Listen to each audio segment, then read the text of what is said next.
E esse controle indireto está em roxo, tudo bem? Nós vamos falar dessa região aqui, ó. Tá, vamos começar então por esse controle indireto. O que significa esse controle indireto? É a liberação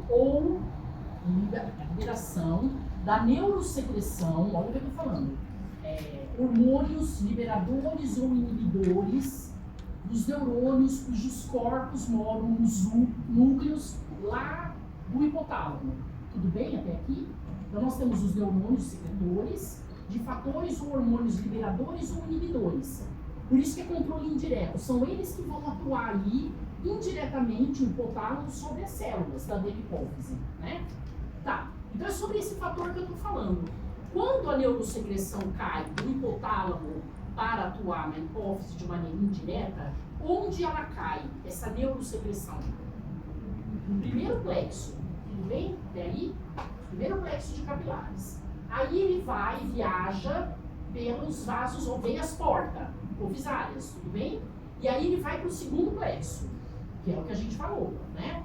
Tá, então vamos falar. Inicialmente, vamos falar de hormônio.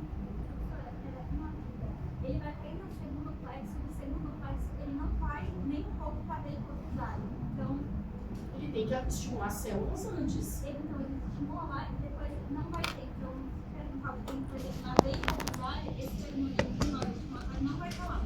Qual veia hipofisária você está falando? A porta ou a hipofisária só? Essa é a última. Ele não vai falar. Esses hormônios inibitores ou estimuladores não vai. Você está falando dos estimuladores e dos inibidores? Não. Não vai cair. Não. Posso seguir? Tá, vamos lá. Então, a gente está falando de um fator de liberação. Eu vou falar de liberação, tá? Ou um hormônio de liberação. Poderia ser o de inibição? Poderia. Mas vamos pensar que está estimulando. Tudo bem? Fatores de liberação são produzidos, então, por esses neurônios secretores hipotalâmicos. Caiu no primeiro plexo, veia porta hipofisária, segundo plexo, e ele vai atuar sobre duas células acidófilas. A célula que nós chamamos de somatotróficas, que produzem o hormônio do crescimento, e as células que a gente chama de mamotróficas, que produzem a prolactina. Como que eu chamo o fator de liberação ou hormônio de liberação? Hormônio de liberação do hormônio do crescimento e hormônio ou fator de liberação da prolactina. É o mesmo nome do hormônio. Tudo bem? Então nós temos aí, claro, que eles receberam os fatores de liberação ou inibição, que são secreção hipotalâmica. Tudo bem até aqui? Essas são as células acidófilas. Então esses fatores chegaram no segundo plexo e vão estimular agora as células acidófilas, esses dois tipos, as somatotróficas e as mamotróficas, a produzirem os respectivos hormônios. Tudo bem? E aí o que ele fala? O que vai acontecer agora? O hormônio do crescimento e o hormônio que é a prolactina vão cair onde agora para atuar em órgãos-alvo? Na veia hipofisária, tudo bem? E aí eles vão atuar, por exemplo, que é o que o autor está mostrando, no fígado, através das somatomedinas, no tecido ósseo, no tecido muscular, em outros tecidos. De quem eu estou falando? Do hormônio do crescimento. Esse é o órgão-alvo, né? Esse que tem o receptor, as células têm o receptor para o hormônio do crescimento. Tudo bem? E esse aqui agora, a prolactina? As células caem, o hormônio prolactina cai na veia hipofisária, eu não estou falando veia porta, eu estou falando hipofisária. Vai embora e vai atuar em células que apresentam receptores para a prolactina, né? E aí, por exemplo, ele está dando a glândula mamária. Tudo bem? Que é aí, no caso, uma mama ativa para produzir o leite quando ela tiver adenômero. Ok? Tá, vamos falar agora das basófilas. Que a adenipófise tinha dois tipos de células cromófilas, a acidófila e a basófila, não era isso? A acidófila a gente já viu que tem dois tipos, as somatotróficas e as mamotróficas. Tudo bem até aqui? Vamos para as basófilas. As primeiras basófilas, cujo o hormônio de liberação, ou fator de liberação, a neurosecreção de um hormônio, ele é hipotalâmico, o neurônio é hipotalâmico, o corpo está lá no núcleo, lá no hipotálamo, que a gente já falou, tudo bem? Caiu aí no primeiro plexo, que mora aí na parte tuberal, ou na eminência média, no infundíbulo, tudo bem? Tem o primeiro plexo, caiu aí o fator. Aí ele vai para a veia porta. Aí ele vai para o segundo plexo. E aí no segundo plexo esse fator vai atuar sobre as células basófilas que produzem o FSH e o LH. Como é que eu chamo o fator de liberação dessas gonadotrofinas? Fator de liberação do FSH, fator de liberação do LH. Ou fator de liberação das gonadotrofinas. Tudo bem? Onde que cai esse fator de liberação ou hormônio de liberação? No primeiro plexo, que não está aí representado. Tudo bem? Quem produz? Os neurônios hipotalâmicos. Estão acompanhando o que eu estou falando? Caiu na veia hipofisária, veia porta. E aí, cai no segundo plexo. O segundo plexo mora na veia hipófise, não é isso que a gente viu? E aí ele vai atuar sobre essas células basófilas que liberam o FSH e o LH. E agora o FSH e o LH vão para onde? Cai na veia porta, na veia hipofisária, não é porta, veia hipofisária, e vai ganhar todo o corpo. Todas as células que tiverem receptor do FSH e o LH vão responder a eles, né? O FSH vai para os ovários, para os testículos, aí que o autor está falando. O que ele vai fazer, o FSH e o LH? O LH vai atuar sobre a célula de Leydig produzindo a testosterona. O FSH, por exemplo, vai atuar, que o autor está mostrando, sobre a célula de Sertoli para ela produzir a inibina. Lembra que é um hormônio que a célula de Sertoli produz. Tudo bem? O LH e o FSH agora no ovário. O que ele vai fazer no ovário? O FSH e o LH. A teoria das duas células e das duas gonadotrofinas. Vamos lá. O LH atua sobre a célula. E aí? Da teca interna, produzindo a androstenediona, que vai ser convertida em estrógeno pela célula da granulosa mural, sob a ação do FSH. Lembram disso? E a gente tem o estrógeno aí. Tem também a progesterona por conta do corpo lúteo. Tudo bem? Que a gente já viu essa história. Né? Tá. Falamos já do órgão-alvo, que é o hormônio final, estrógeno e progesterona agora vão atuar em todo o local que tem que atuar. Tudo bem? O que mais? Tem mais célula basófila na jogada. Quem é ou quem eram elas? Vamos lá. As tireotróficas. Para ela estar aqui presente, esse hormônio tireotrófico, para atuar sobre a tireoide, mas a tireoide no sentido de folículo tireoidiano, porque a célula C não está sob ação desse hormônio. A célula C está sob ação do cálcio, níveis de cálcio, né? Esse TSH, ele vai estimular o folículo tireoidiano a produzir o T3 e o T4. Tudo bem? Quem que é o hormônio liberador dele ou o fator liberador dele, hipotalâmico? Tem o mesmo nome, fator de liberação, hormônio de liberação do TSH. Né? Caiu lá no primeiro plexo, passou pelo vaso pela veia porta, segundo plexo, caiu aí na adenipófise e esse TSH agora liberado por essa célula basófila vai atuar lá na tireoide para ela produzir o T3 e o T4. O T3 e o T4 vão ganhar a circulação e vão atuar em todos os locais necessários. Falta mais uma célula basófila, a corticotrófica ou adrenocorticotrófica. O fator de liberação dela que caiu no primeiro plexo, lá do sistema porta, tem o mesmo nome. E aí, o que essa célula basófila produziu? Produziu esse hormônio adrenocorticotrófico, que vai atuar sobre o córtex da adrenal. Só córtex, medula não. A medula da adrenal ou da suprarrenal, ela é hipófise independente, a medula. Tá, e aí, esse ACTH, o hormônio adrenocorticotrófico, vai atuar sobre o córtex e liberar 3 tipos de hormônios aí, que vão ganhar circulação sistêmica e vão atuar em outros locais, que a gente vai ver. Tudo bem até aqui? Então nós temos aí, temos que pensar nos fatores ou hormônios hipotalâmicos que têm o mesmo nome desses hormônios que estão sendo produzidos pelas células basófilas e acidófilas. Tudo bem? Só a adenipófise tem o sistema porta, né? Tá. Vamos ver o controle direto agora. Vamos começar pelo mais fácil, que está em verde. Neurônios cujos corpos moram em núcleos lá no hipotálamo mandam diretamente os seus axônios para a neurohipófise. Para a parte nervosa, passa pela parte infundibular, passa pela eminência média, o axônio está indo aí. E esses neurônios são secretores de 2 hormônios. do ADH, hormônio antidiurético, ou a antiga vasopressina, e a ocitocina. Esses axônios não podem estar sozinhos aí, eles são acompanhados pelas células da glia, porque isso aqui é tecido nervoso. A célula da glia é chamada de pituícico, que a gente vai ver já já. E aí esses hormônios são liberados onde? Na mesma veia porta. Mesma veia hipofisária, falei errado, esqueça a porta. Mesma veia hipofisária. Caiu, vão alcançar a circulação e vão atuar nos locais que precisam ser atuados. Tudo bem? Então, quem passa pela veia porta hipofisária são os hormônios de liberação que têm os mesmos nomes dos hormônios produzidos pelas células acidófilas e basófilas. Quem cai na veia hipofisária? Todos. Tanto da adenipófise quanto da neurohipófise. Eu estou falando de hormônios. Tudo bem? Produzidos, não produzido, né? Armazenado na neurohipófise, liberado e produzido aí na adenipófise.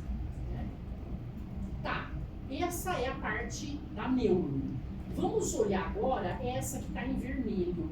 Um controle direto de um neurônio cujo corpo também mora em núcleo hipotalâmico e o que o seu axônio vai diretamente na medula da suprarrenal. Esse neurônio aqui ele é pré-ganglionar, ele é da parte autônoma simpática. Tudo bem? E ele vai direto na medula. E lá ele vai estimular as células que constituem ou que estão presentes na medula, as chamadas células cromafins, que a gente vai ver quando a gente for olhar cada pedaço de cada glândula. Essas células cromafins liberam adrenalina e noradrenalina. Antigamente, epinefrina e norepinefrina. Esse aceito também esse nome. Né?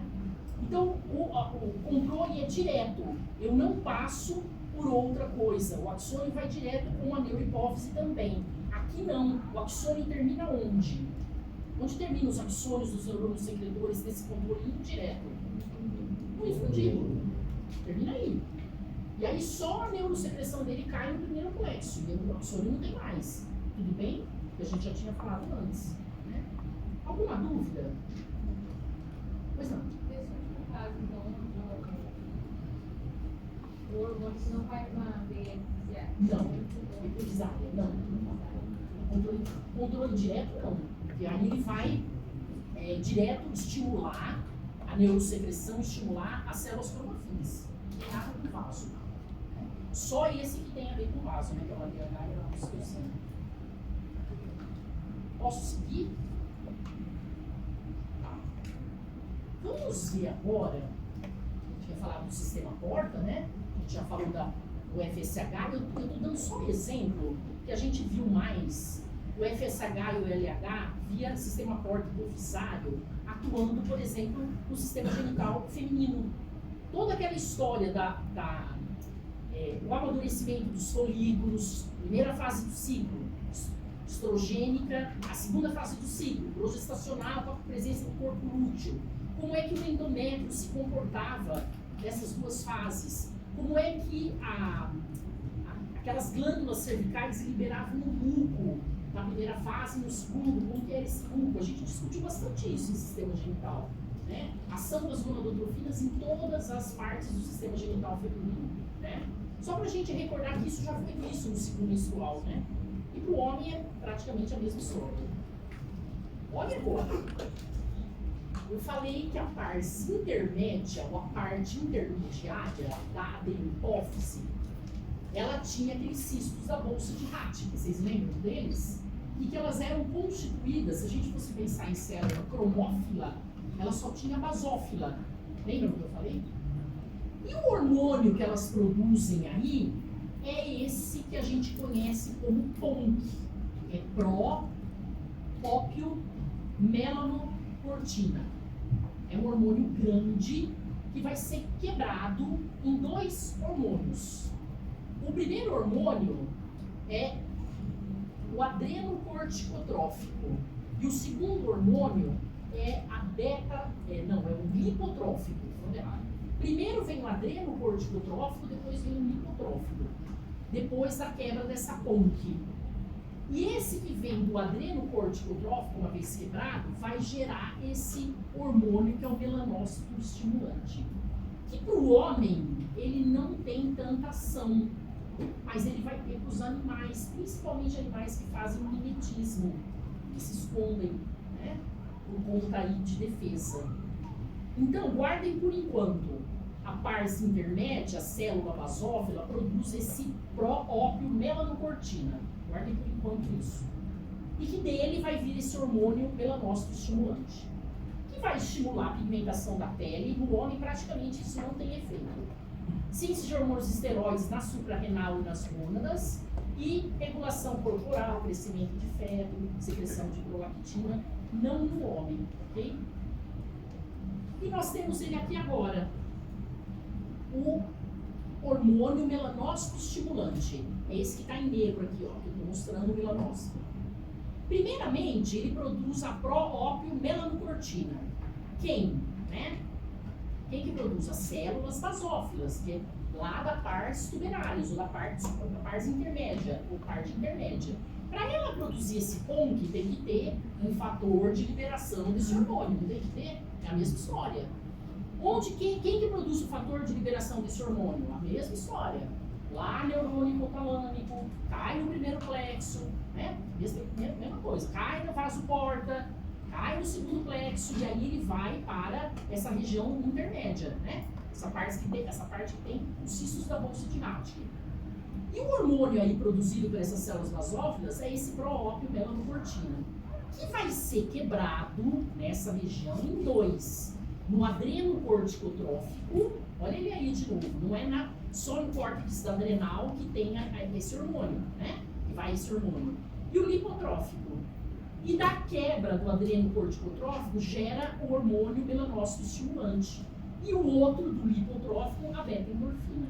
Esses hormônios caem no sangue, no caso aí de animais que fazem mimetismo, esse MSH vai ter, esse hormônio melanócito estimulante vai ter várias ações, como aumentar a pigmentação da pele, por exemplo, desse animal. Né? Então, só para recordar, a parte intermédia, ou a parte intermédia, só tem célula basófila. Então, ela tem célula cromófila, mas basófila, e que produz esse hormônio que é quebrado. Um dos produtos dele é o hormônio melanócito estimulante, né? E no homem, praticamente não tem ação nenhuma. Ok? Tá. Se ele tem célula basófila, lá na parte intermédia, ele vai ter célula cromófila? O que vocês acham? Sim. O que era a célula cromófila mesmo? Uma célula cromófila não no estado secretor. Se ele tem a basófila, ele vai ter uma cromófila, né? Que um dia vai ser basófila de novo. Ele vai ter a folícula estrelada? Também. Que é célula da hipófise. Tudo bem? Que a gente não vê. Tem que fazer imunocitoquímica para a gente ver essa célula, né? Isso eu estou falando da parte intermédia, parte intermédia. E a tuberalis? Quem era mesmo a tuberalis? O tuberal, parte tuberal? Ela abraça o infundido. Mas ela tem alguma célula aí, grande quantidade, secretora? Nenhum hormônio aí. Se ela tiver célula basófila, mas não secretora, o que tem de especial nessa parte? Que é a parte tuberal e a parte do infundido? O primeiro plexo. Esse sistoma é extremamente vascularizado, porque tem o primeiro plexo aí nessa região, que veio da artéria hipofisária superior. Tudo bem?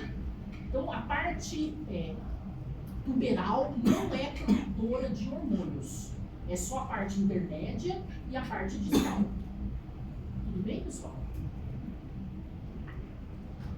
Tá, vamos seguir. Olha lá a parte tuberal, altamente vascularizada e contém as veias, tanto do primeiro plexo como as veias porta do sistema porta-convesário. É nessa região. Na região da pars distalis ou da parte distal é o segundo plexo, que a gente já tinha falado anteriormente. Alguma dúvida? Hein, pessoal? Tá, existem vários tumores de hipófise.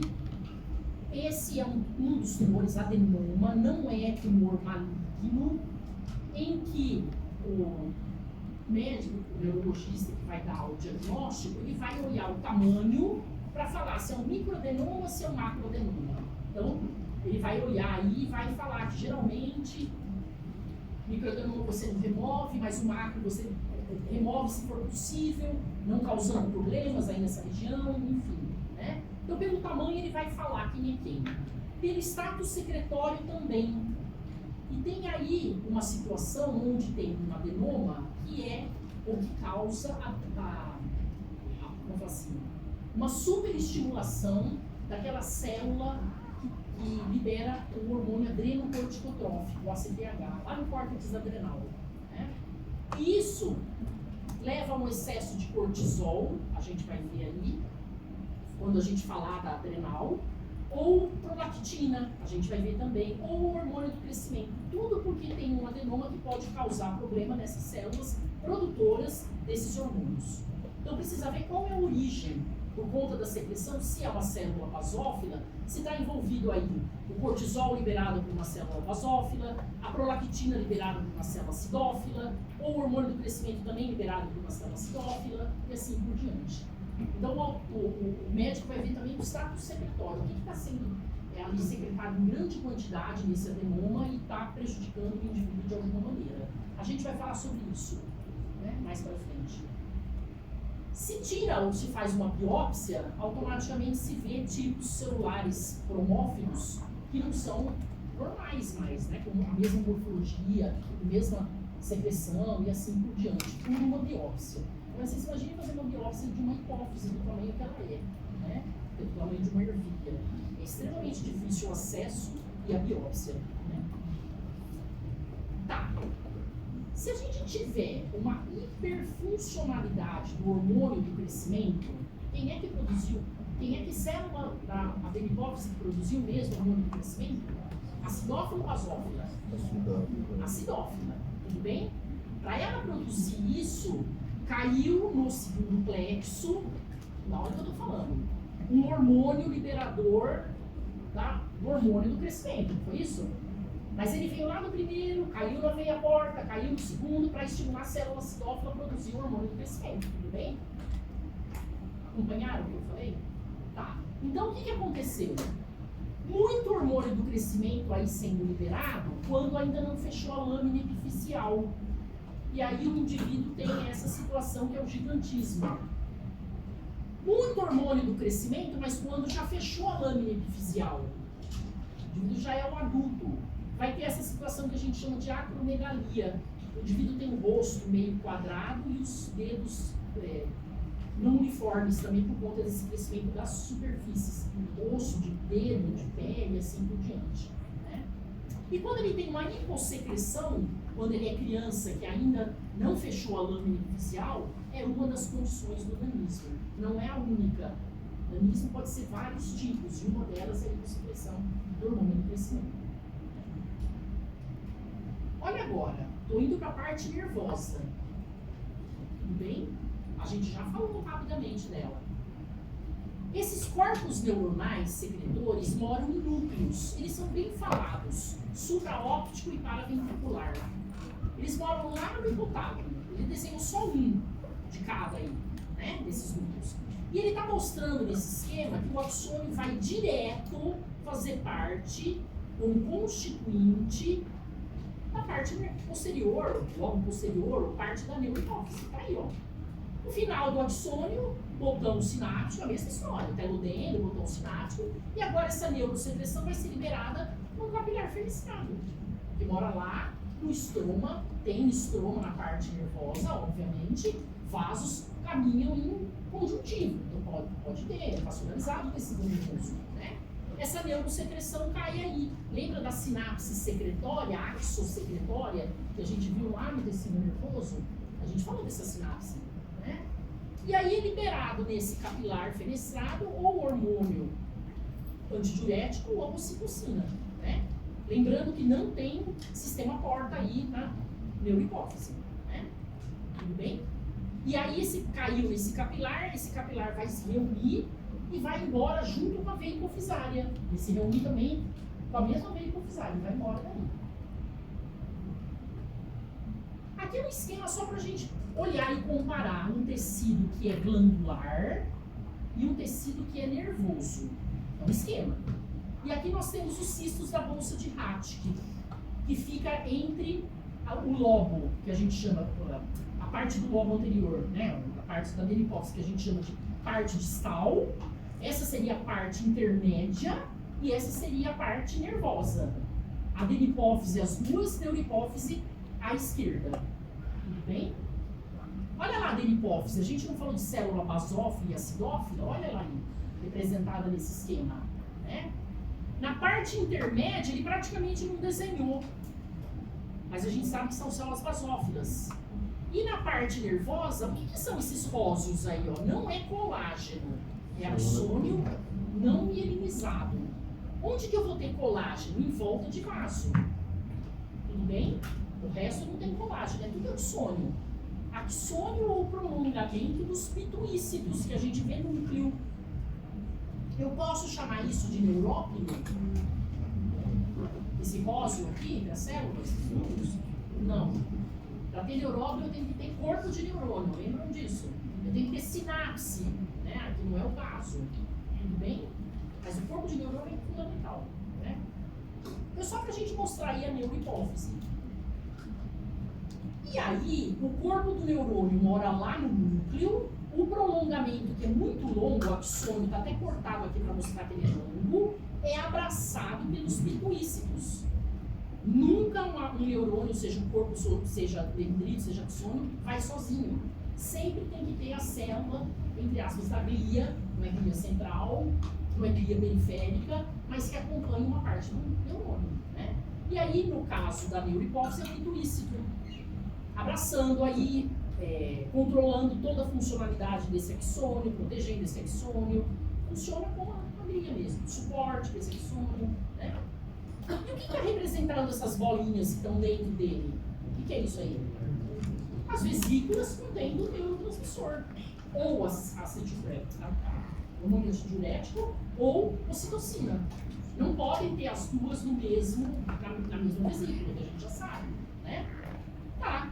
E lá no final, com o capilar fenestrado, eles vão liberar aí essa ocitocina ou o ADH. Né? Quando a gente olha, agora, prestem atenção, ao longo do caminho do axônio, pode ficar acúmulo de neurosecreção. Como esse que a gente está vendo e que vai ter na lâmina de vocês também. A gente está vendo axônios, núcleos dos pituícitos, e ao longo do axônio pode ter um acúmulo de uma neurosecreção, que pode ser ou do ADH ou, né, da ocitocina. E esse acúmulo recebe o nome de corpus de Ehring, com 2 R's. Então, ouviu falar em corpo de Ehring? Nada mais é do acúmulo de neurosecreção da neurohipófise. Ok? Dá pra gente ver na lâmina. Vocês vão ver aí tranquilamente na lâmina. E aí nós temos novamente, para finalizar, os corpos neuronais dos núcleos hipotalâmicos. As bolinhas em vermelho estão representando a neurosecreção. Ou as vesículas têm ADH, ou as vesículas têm ocitocina. Isso vai ser liberado em capilar fenestrado. Lembra que é oriundo, o capilar ele é oriundo da artéria hipofisária inferior, não é da superior, né? Esse complexo aí de vasos, de capilares. E aí ele vai liberar a veia hipofisária, que sai daí da hipófise, liberando os hormônios ADH e ocitocina, que vão atuar sobre os órgãos-alvo, que têm receptores para eles. Né? No caso dos rins, principalmente o coletor. No caso da ocitocina, células miocteriais das glândulas mamárias e músculo, no caso aí, o miométrio útero. Né? Tudo bem? Essas células precisam ter receptores para eles. O que é o diabetes insípidos? E a gente vai falar do diabetes tipo 1 e tipo 2, quando a gente falar de pâncreas. Né? Esse tipo de diabetes tem um problema ou no núcleo que o produz, que é os neurônios podem ter sido lesionados, ou baixa secreção. Né? E aí não é a secreção suficiente, no caso aí, do hormônio antidiurético, de concentrar a medula e segurar a água. O indivíduo vai liberar muita água. Né? Então, quando a gente fala desse tipo de diabetes, tem redução dos níveis do hormônio antidiurético. Pode ser por um problema de falta de neurônio, como pode ser por baixa secreção mesmo deles, produção por esses neurônios. Né? Sinais e sintomas, quem tem esse tipo de diabetes, desidratação, sede excessiva e muita urina diluída, porque a nossa urina é concentrada. ela não é diluída, né? Só quando a gente bebe altos volumes de água, enfim, que a gente libera uma urina mais diluída, né? O tratamento faz administração do hormônio antidiurético via spray nasal, injeção subcutânea. A pessoa a vida inteira vai viver sob esse tipo de tratamento, porque se lesionou o hormônio, se ele não está produzindo de maneira suficiente, não tem como fazer isso novamente, né? E aí a gente tem a capacidade do rim baixa de concentrar a urina. O indivíduo vai ter altos volumes, né, sendo liberados aí de urina bem devagar. Então tem tratamento? Tem, mas ele passa a vida inteira em tratamento. Né? Vamos falar um pouquinho da tireoide e da paratireoide. Vocês já conhecem. A tireoide vocês já conhecem, né? A paratireoide a gente não falou dela, mas vamos pensar. Tireoide é a única glândula endócrina em arranjo folicular ou vesicular. Ela vai acumular o produto de secreção, que é um pré-hormônio, chamado de coloide ou tireoglobulina, dentro de uma estrutura arredondada, folículo, tudo bem? A paratireoide não. Isso aqui, o indivíduo está de frente, a tireoide está virado para frente da gente, só para vocês olharem a posição anatômica dela, e aqui ele está virado de costas. Então, as paratireoides, elas ficam na região posterior da tireoide, tudo bem? E número de 2, 4, 6. O grande problema, antigamente, era quando quando aparecia algum tipo de adenoma ou adenocarcinoma de tireoide, os cirurgiões retiravam. Hoje em dia só retira se tiver um padrão de tamanho que vai acompanhando e não tiver mais jeito. Mas dificilmente se faz remoção hoje. Antigamente se fazia muita remoção. E aí não removia só o adenocarcinoma ou carcinoma de tireoide, se removia a paratireoide que está mais íntegra também. E aí o indivíduo tem vários problemas com a ausência da paratireoide. E ela tem tudo a ver com o que mesmo? E por quê? Cálcio, paratormônio aí. Enquanto a calcitonina tira cálcio do sangue e joga para o osso, que é uma célula A, que mora aí, a célula C, parafolicular, o paratormônio produzido pela célula principal faz ação contrária. Tira do osso e joga para o sangue. Se eu não tiver esse controle, paratireoide não funcionante, tem problema, né? Tetania, que o indivíduo acaba apresentando. Tá, vamos ter um esquema. O autor está comparando os folículos tireoidianos, as células parafoliculares, elas podem também estar próximo aí ao folículo, mas depois da lâmina basal, a parafolicular. O mais comum é entre os folículos, né? E está comparando com a paratireoide. Enquanto essa em arranjo folicular ou vesicular, tireoide, a paratireoide é cordonal. Então a maioria das glândulas endócrinas está em arranjo cordonal, a gente sabe, né? Qual é o estroma aqui na paratireoide? O estroma intersticial. Ela tem uma cápsula que separa a tireoide da paratireoide. Ela está grudada na cápsula, ela compartilha essa mesma cápsula, né? A tireoide, estroma, septos, eu não vejo porque ele não divide em lóbulos, mas ele entra aí, a ponto dele formar lá perto dos folículos, das vesículas, né? O estroma intersticial. É nesse estroma intersticial que moram as células parafoliculares ou células C. Então, o parênquima da tireoide tem dois constituintes: os folículos e a célula C. Isso é parênquima, né? E da parafolicular, são duas, paratireoide são duas células que estão aí presentes, as principais, que produzem o paratormônio. E olha agora o nome da outra célula, oxífila. Cuidado para não confundir com oxíntica. Onde que tinha essa célula? Parietal ou oxíntica? O estômago, corpo fundo. Cuidado para não confundir com essa, que é a oxífila, que é da paratireoide. Eu tenho dois tipos de células aí que formam parênquima, né? A principal e a oxífila. Qual que produz o paratormônio? Qual que vocês acham das duas? A principal, o próprio nome está falando. O que a oxífila faz? Até hoje é função desconhecida, não se sabe. Dá para ver facilmente ela? Não, não é impossível de ver, tá? Mas é difícil. A paratireoide é tomada praticamente pelas principais que produzem o paratormônio, controlando os níveis de cálcio. São os níveis de cálcio que mandam nela, né? No paratormônio, numa paratireoide. O que é esse branco aqui, ó, no esquema? Estroma, mesma coisa, estroma intersticial, ok? Tá, voltando para a tireoide. Folículo tireoidiano. Como que a gente tinha que imaginar mesmo? Era um monte de bola de tênis que eu colocava dentro de uma caixa de papelão, tudo bem? A caixa é a cápsula e agora eu começo a fazer cortes nessa caixa. Tem bola que vai pegar no começo, tem bola que vai pegar no meio, tem bola que vai pegar no fim, tem bola que pega só a casca. Dá para entender isso? E o espaço entre as bolinhas seria o estroma intersticial. Tudo bem? A gente já tinha falado isso há muito tempo. Cada vesícula, cada folículo tireoidiano, ele é revestido por um epitélio, que foi o que a gente estudou para falar em epitélio simples cúbico.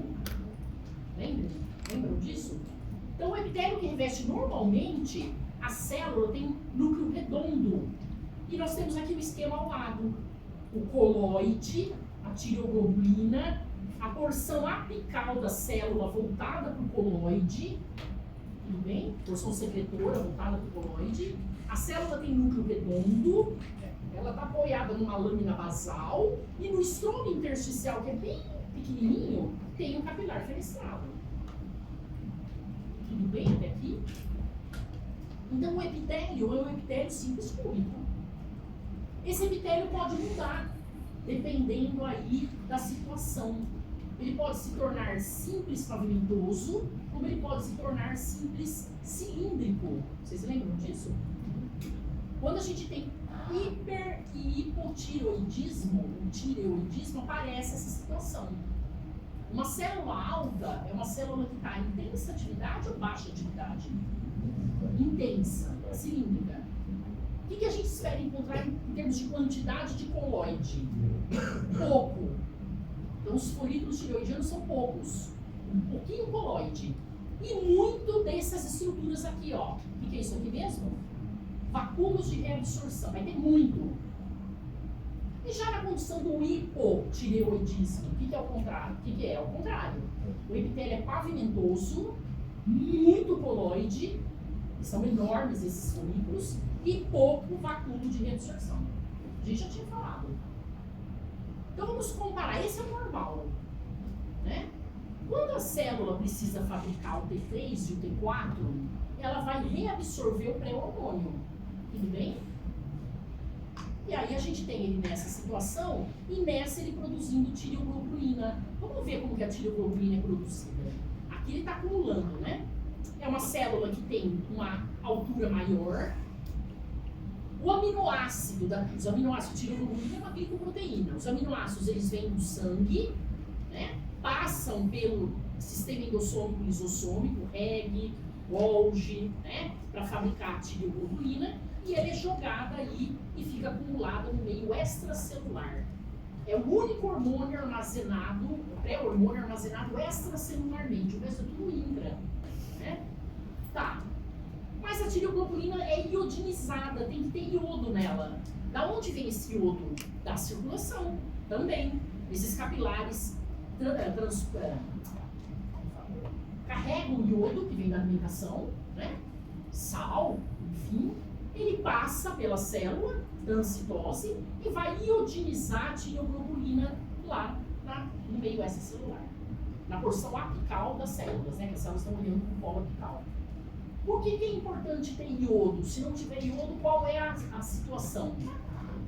Bócio. Não sei se vocês já viram isso. Hoje em dia é muito difícil ter bócio aqui no Brasil. Porque o sal tem iodo, tem muitos locais de fontes de iodo. Mas tem alguns locais que ainda guardam pessoas que apresentam bócio por conta dessa não facilidade de encontrar esse iodo, né? Que é esse bócio que a gente vai falar já já. Então a tireoglobulina precisa ter isso aí, ok? Essa é uma situação onde o epitélio estaria autoproduzindo a tireoglobulina. No momento em que ele produz numa situação controlada, ele passa a ser baixo, como aquele que a gente viu, cúbico, e ele só está acumulando, ele está produzindo um pouquinho e jogando lá. Tá, mas aí o corpo está exigindo o T3 e o T4, que é sobre a ação do hormônio estimulante da tireoide. Quem produz mesmo esse TSH? Uma célula acidófila ou basófila?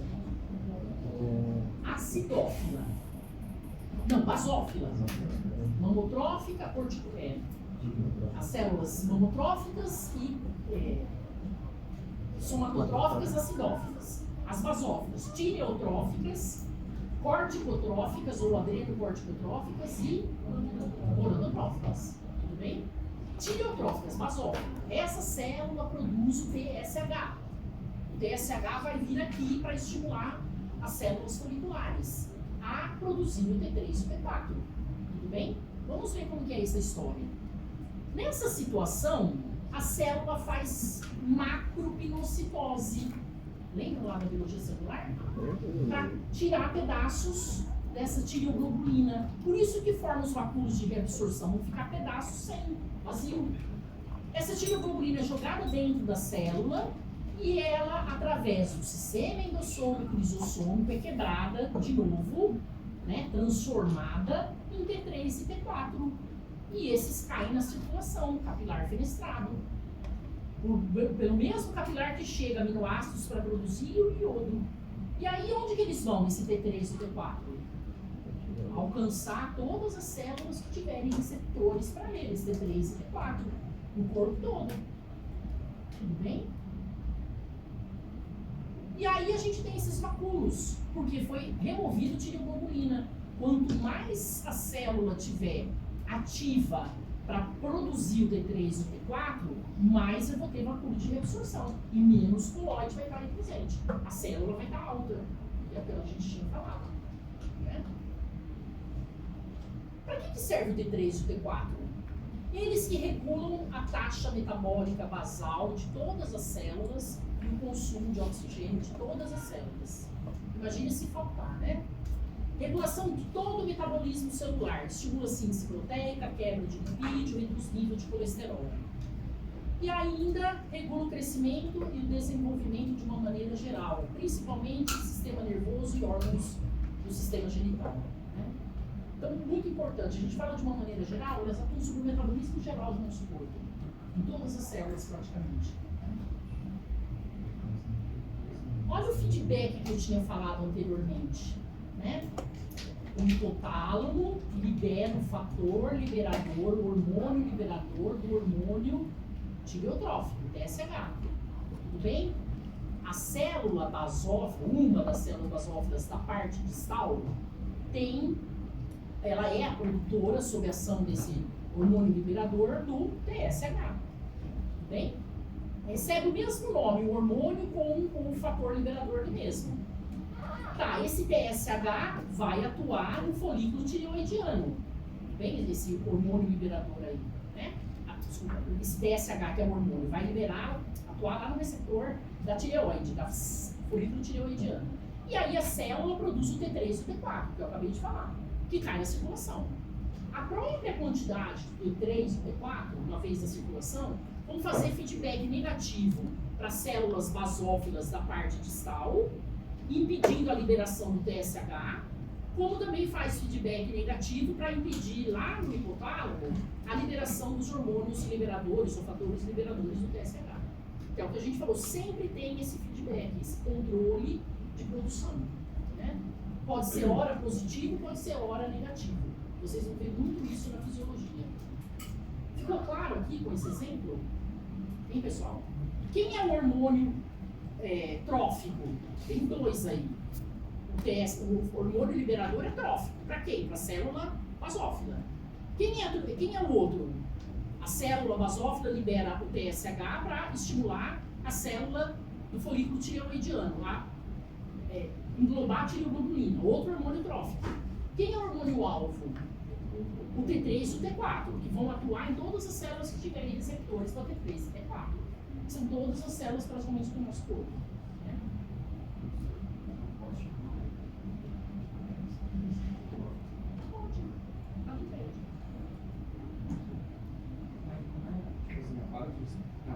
distal está produzindo esses hormônios que vão estimular o TTR4, ou a dona, todos os hormônios que estimulam.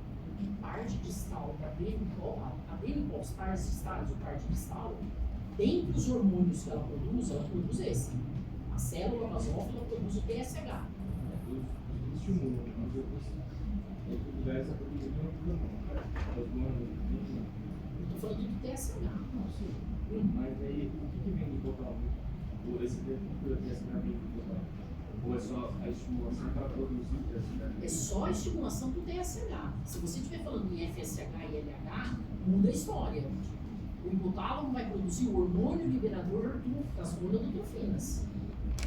É outro hormônio, outro fator. Não, sim, mas do TSH, quem está produzindo? É a parte distal ou é o hipotálamo? O hipotálamo produz o hormônio liberador do TSH. E a parte distalis, ou a parte distal, produz o TSH. E o TSH produz o T3 e o T4. Entendeu? Isso aqui vai mudar, dependendo do que você está falando em termos de células. Vamos falar se fosse o FSH e o LH. Quem seria aqui?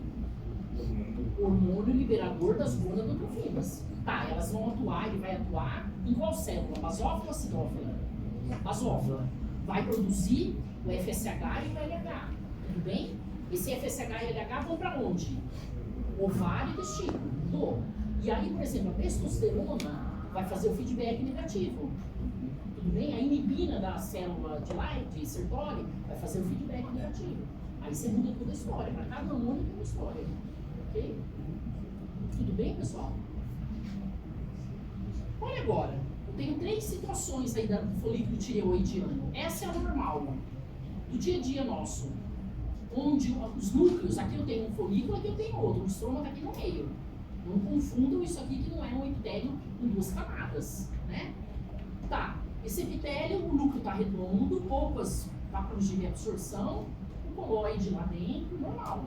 Quando ele passa a ter, vamos falar assim, quando a tireoide passa a ficar preguiçosa, né?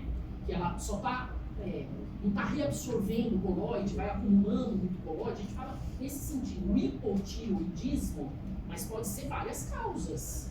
Né? O núcleo fica pavimentoso, com pouco vacúolo de reabsorção.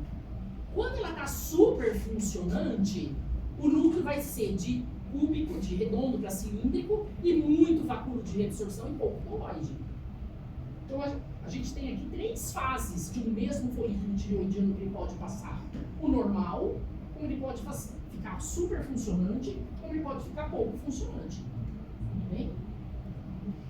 Mas pode ser em qual problema? Por exemplo, para ele ficar assim. Pode ser no hormônio liberador, a gente não sabe. Pode ser no TSH produzido pela célula basófila, algum problema na célula, né? Tudo bem? Todos os sentidos de produção podem ter algum problema aí, né? Tá. Hipossecreção do hormônio tireoidiano. De quem que eu estou falando? Eu estou falando do T3, do T4, eu estou falando do hormônio liberador. De quem que eu estou falando? Do TSH, T3 e T4. Exatamente. Olha lá, na criança causa o cretinismo, no adulto causa o mixedema. Vocês vão ver isso. Não vou perguntar, tá? Mas é muito T3 e T4, né? Desculpa, muito baixa a produção do T3 e T4, não muito. Tudo bem? Vamos ver. O hipotireoidismo tem vários sintomas, né, que a pessoa aí passa a apresentar. Intolerância ao frio, e assim vai. Ninguém vai ficar decorando isso aqui, tá? Fadiga, cansaço, e assim por diante. Tem uma situação dessa que é muito comum em idosos, mais idosos, que é a tiroidite de Hashimoto. Eu vou mostrar para vocês. Que é, a pessoa apresenta tudo isso que a gente está falando aí, logicamente o médico já suspeita, manda fazer aí uma imagem, dosar o TSH e ver onde está o problema, né?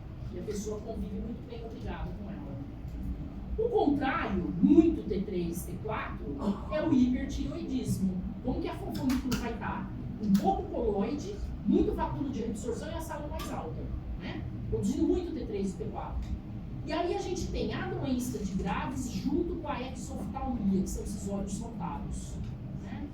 E aí o hipertireoidismo guarda todas as coisas que geralmente são opostas ao hipo. Lá a pessoa tinha intolerância ao frio, aqui ela tem intolerância ao calor, e assim por diante. Né? Mexe em várias coisas, porque lembra que esses hormônios, eles controlam o metabolismo de uma maneira geral. Por isso que várias coisas são afetadas. Né? E aí a doença de Graves nada mais é do que um aumento da glândula tireoide, podendo levar esse ao ósseo exoftálmico. Né?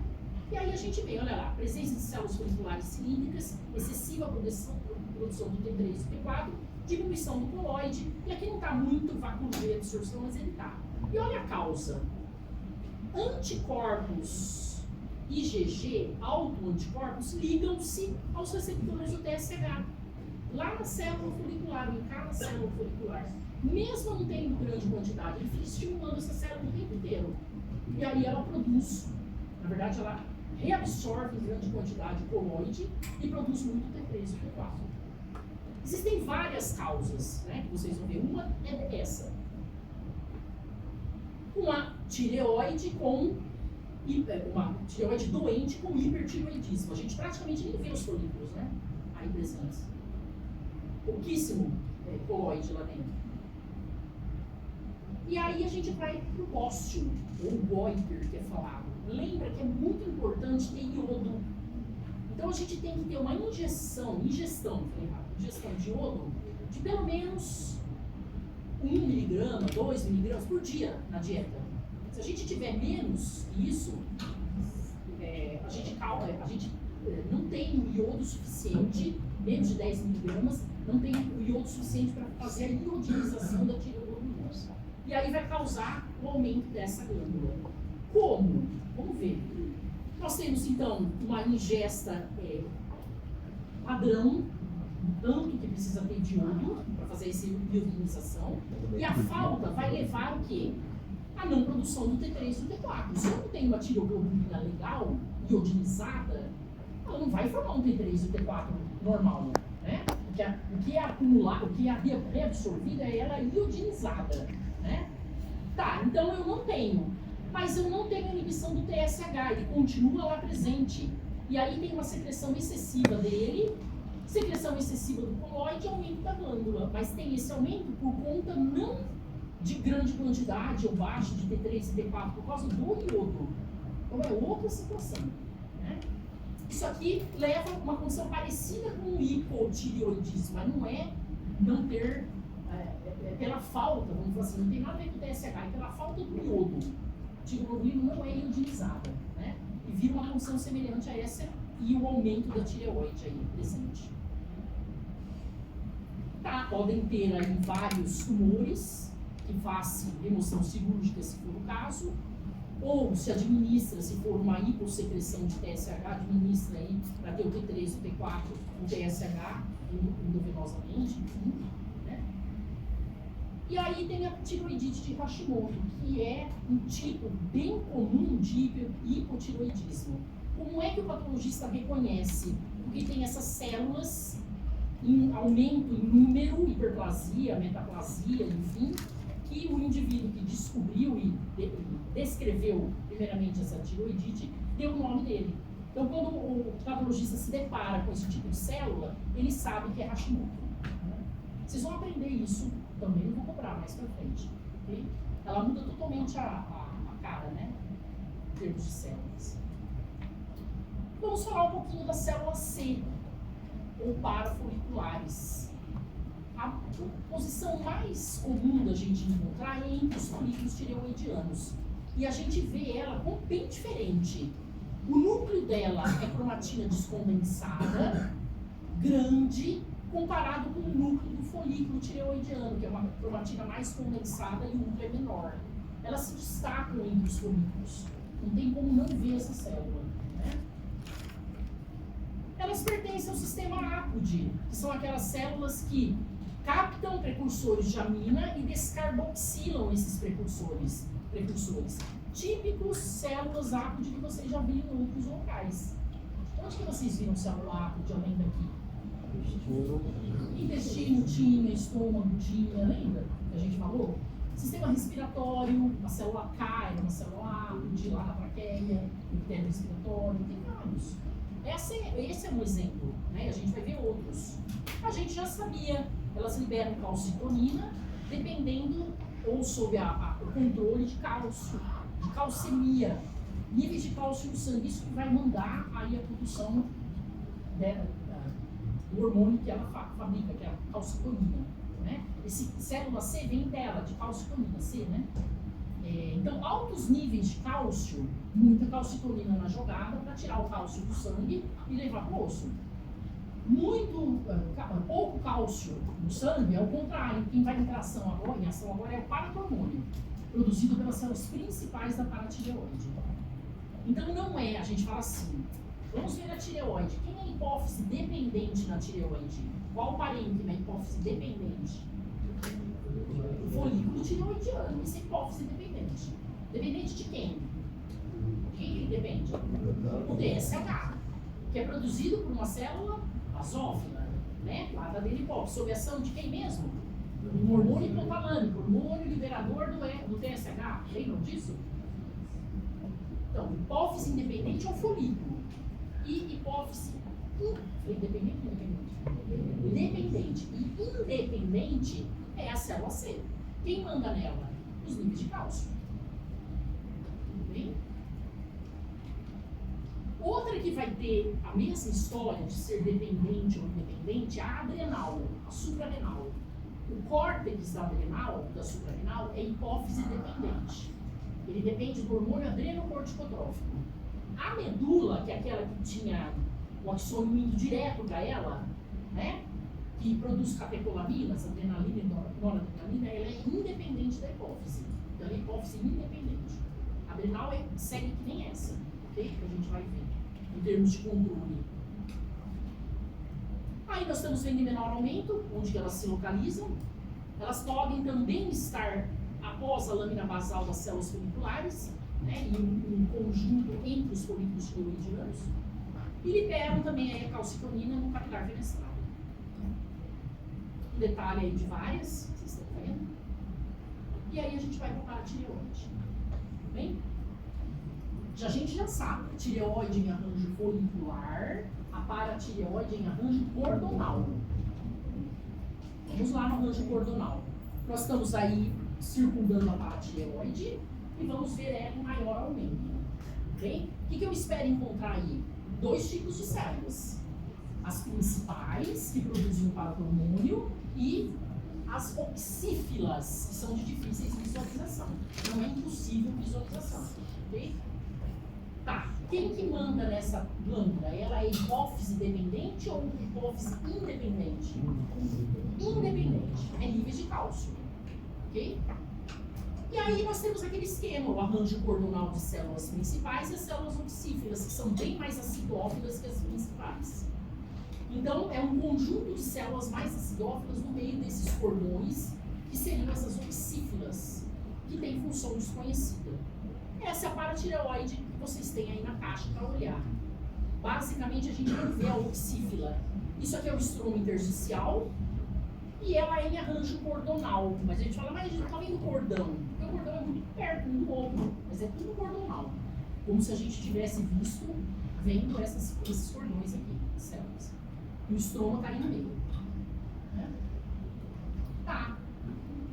Calcitonina e paratormônio são hormônios que andam juntos, no sentido de níveis de cálcio controlar aí esses dois hormônios produzidos por células distintas, né?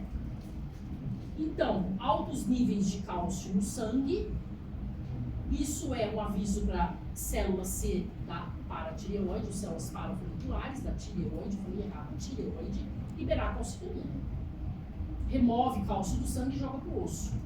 E o contrário, baixos níveis de cálcio faz com que as paratireoides, agora células principais, liberem o paratormônio para remover o cálcio do osso e jogar para o sangue. Porque o cálcio é muito importante para muitas funções que nós temos. Exocitose, contração muscular e assim vai. Né? Existe também o hipo e o hiperparatireoidismo, como existe o hipo e o hiper e o hipotireoidismo que a gente viu. Então, uma hiperatividade das células principais liberando uma grande quantidade de paratormônio. Consequentemente, muita reabsorção óssea. Os ossos ficam ossos frágeis, né? Um pouco cálcio lá, né? Isso é mandado, então, olha lá, associado a altos níveis de cálcio sanguíneos, que pode, o cálcio, uma vez mobilizado do osso, ir para vários locais, acumular em rim, em parede de vaso, né? E aí causar problema. Tá bem? Então a gente tem hiper e hipo, da mesma maneira. O hiper mostrando aí grandes quantidades de cálcio no sangue, de uma maneira geral. E aí várias coisas que podem acontecer aí, que vocês vão ver. Por exemplo, atrofia muscular, úlceras, pancreatite e assim vai. Né? E o hipo é o tetanismo. Que situação que acontecia muito comum, quando se removia nódulos da tireoide. E aí arrancava para a tireoide, sadia junto, que é o que eu falei que hoje em dia não se faz mais. Né? E aí a pessoa que tem a remoção do paratormônio, tem a remoção da paratireoide e não tem o paratormônio, uma das principais coisas aí que aparece é a tetania.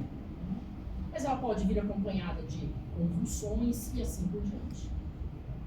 Então a ausência, que é a remoção cirúrgica acidental, causa principalmente a tetania. E tem, logicamente, tumores. Tem adenomas e tem os adenocarcinomas, né? Um bonzinho, tem o mais maligno também. Então tem vários aí, quando a gente olha a paratireoide, ela se apresenta de maneira diferente de uma paratireoide normal. E claro que vocês vão aprender a reconhecer isso quando estiverem lá na patologia. Né? Então eu tenho adenoma e adenocarcinoma de tireoide e paratireoide. Os patologistas costumam falar que se você tiver que escolher um tipo de câncer para ter, o melhor é ser da tireoide.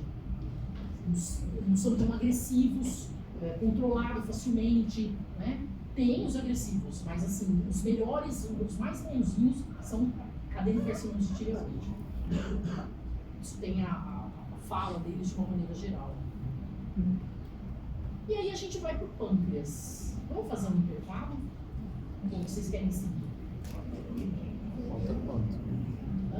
Estão cansados?